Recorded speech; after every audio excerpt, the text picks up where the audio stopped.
Saudações a todas e todos. Meu nome é Tarcísio Pequeno e estamos aqui em mais um episódio do nosso podcast O Conhecimento do Mundo, onde tratamos da ciência, né, e temos tratado dela desde as suas origens, na Grécia Antiga, há 2.600 anos atrás, no século 600 a.C., mais precisamente por volta do ano 585 a.C.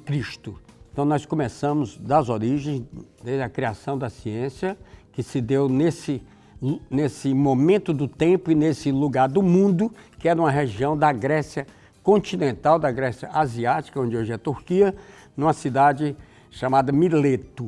E os primeiros cientistas, filósofos, porque não havia distinção entre filosofia e ciência, e aliás essa distinção é tardia, vai acontecer muito mais na frente, portanto, inevitavelmente nós estaremos aqui nessa série de episódios tratando de filosofia e ciência. Essas coisas andam junto e hoje são um pouco mais separadas, mas não são divorciadas totalmente de forma alguma e não é possível. Na realidade, a boa ciência exige a companhia de uma boa filosofia.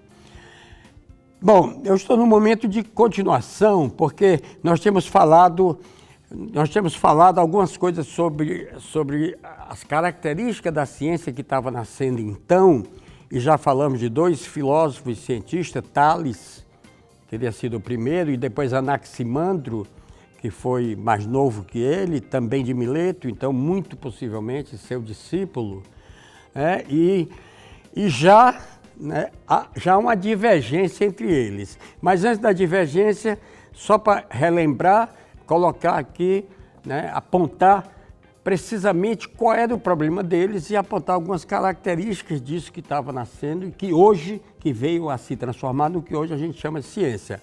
Uma das coisas, como eu disse, era a grande ambição cognitiva de conhecimento que eles tinham. Eles não começaram a querer conhecer e nós fomos fazer uma distinção com outras culturas em redor que também tinham suas formas de conhecimento, mas eles não procuraram conhecer detalhes, coisas sobre a região, sobre os países vizinhos. Não, eles queriam conhecer simplesmente tudo. Menos que tudo não era suficiente para eles. E esse tudo, o mundo, o universo, que eles chamavam de cosmos, que era a palavra grega que fazia oposição a caos, que teria sido o que havia originalmente, e que era desordenado e tal, e confuso, e o cosmos, que depois se estabeleceu, que aí é uma coisa que tem uma arquitetura, tem o que como os gregos chamavam de um logos, E hoje, por isso que todas as profissões pegam esse sufixo grego logo, podólogo, não é para confundir com aquele outro não, mas tem podólogo. Podólogo é uma pessoa que cuida dos... Podólogo cuida dos pés. Eu estou falando porque ontem eu tive uma sessão muito legal. Mas enfim, tudo que você, então você é psicólogo, você é qualquer coisa, logo, e por causa dessa palavra grega logos, que é o conhecimento, a organização. Então, os gregos, esses primeiros gregos, foram cosmologos. Então, eles queriam nada mais, nada menos do que entender da arquitetura, da lógica do cosmos, do mundo. Então, eles não queriam pouca coisa, não. E era de esperar que não fosse acertando já de primeira. Mas essa grande ambição é a primeira característica da ciência, é uma característica muito importante da ciência, que eles fossem logo na raiz da questão. E uma primeira questão que eles se colocaram, esses filósofos de Mileto, tem um terceiro que eu vou falar já, Anaximenes, que forma uma primeira trinca lá em Mileto, esses milésios, também chamados de físicos, porque estudava a natureza, e physis é a palavra grega que designa a natureza. Então, esses físicos, eles queriam conhecer do universo, e a primeira questão que eles levantaram foi de que é feito o universo. E eles três eram monistas. O que eu quero dizer com isso? Os três acreditavam que, e aí vem outra característica da criação deles, é uma sacação de que não vá achar que as coisas são aquilo que elas parecem ser. Então, as coisas não são obrigadas a ser a sua aparência. A aparência trai a natureza mais interna das coisas. Então, para que você realmente consiga entender como as coisas são, é preciso buscar conhecer o que está por trás daquilo que elas são. Então, veja bem, para conhecer como as coisas são, não é só dizer como as coisas são. É preciso aprofundar, recuar, cavar um pouco para tentar saber o que é que está por trás do que ela é, e essa compreensão de que o que está por trás nunca é aquilo que parece. Aquilo que parece é uma coisa que está por trás. E assim, na aparência, o mundo é uma diversidade inumerável de coisas. O mundo tem 1 trilhão, 4 trilhão, qualquer número que você quiser, de coisas diferentes, de relações entre coisas, de fenômenos acontecendo, de eventos acontecendo. Então, o mundo é essa multiplicidade, essa diversidade, né, imensa. E aí, para ser assim, a gente não vai entender nunca, vamos só ficar dizendo, é muita coisa. Faz uma lista aí do que é o mundo, do que é que tem no mundo, que é isso. Aí você fica, não, peraí, não. Isso é só uma impressão. E o monismo dele consistia em ter a ideia de que o mundo era feito de uma coisa só. O mundo tinha...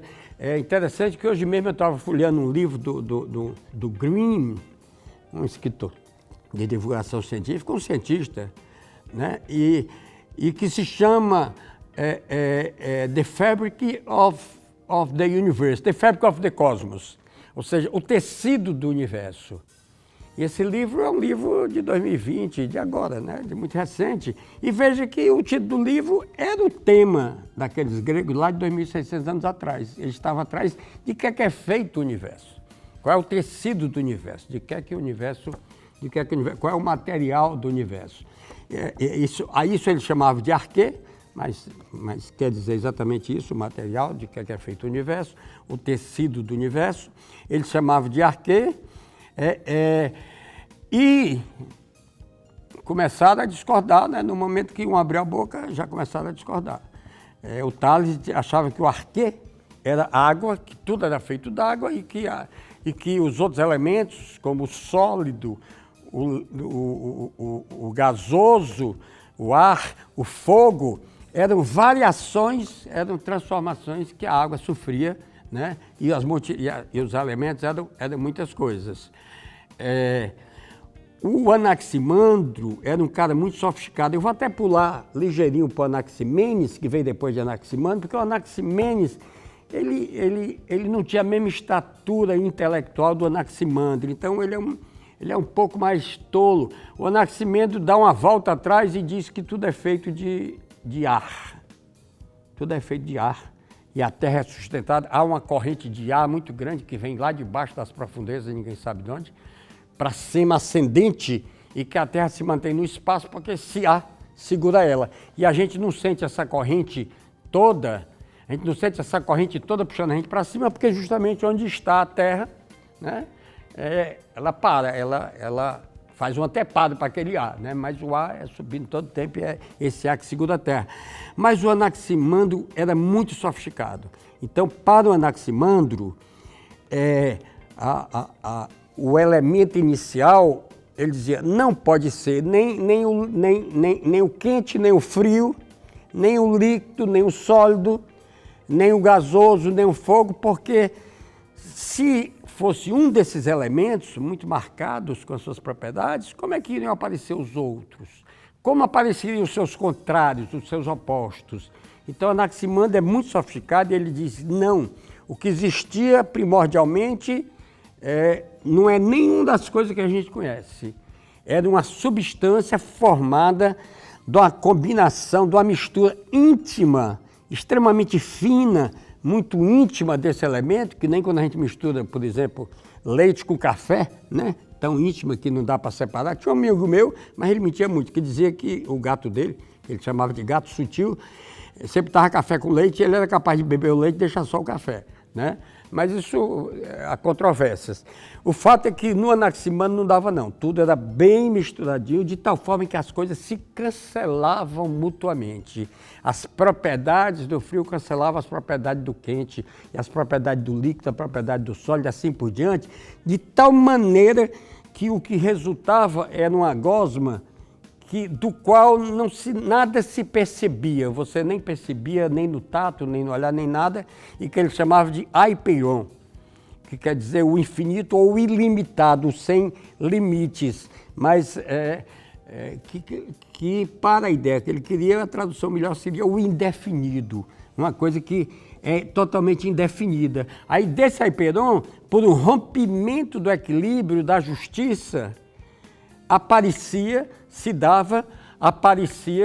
os determinadas coisas, os determinados objetos. É muito sofisticado, e inclusive esse vazio, esse aiperon do Anaximandro é muito semelhante a certos conceitos de vazio, ou talvez de matéria escura ou energia escura, mas do vazio, do vácuo quântico, por exemplo, que é um vácuo do qual podem brotar uma partícula de matéria e de antimatéria. Por exemplo, a partir desse nada, porque elas estavam lá misturadinhas e, dado uma energia brusca, pode separá-las. Normalmente elas vão se fundir de novo e se auto-aniquilar, se auto-anularem, como na substância do Anaximandro. Porém, se você conseguir com muita rapidez, isso significa um milésimo de segundo, você conseguir com muita rapidez, você pode separar as partículas e elas podem ter existência separada, então passarem da desexistência à existência, né, nesse vácuo prene, nesse vácuo, né, fértil, no vácuo quântico e no aiperon de Anaximandro. Então veja como já era sofisticado, e eu quase que repeti para sublinhar bem Anaximandro, porque é uma leitura, hoje em dia já tem mais material sobre Anaximandro, então é uma leitura que eu recomendo muito a vocês, ao ler os pré-socráticos gregos, vocês buscarem conhecimento. Por exemplo, um físico, Carlo Rovelli, tem vários livros interessantes sobre mecânica quântica, gravidade quântica, etc. Ele tem um livro sobre Anaximandro. Para o Rovelli, Anaximandro foi o primeiro cientista e foi um dos maiores cientistas, né? Ele tem um livro, Anaximandro, que eu recomendo a leitura para aqueles que realmente estejam interessados.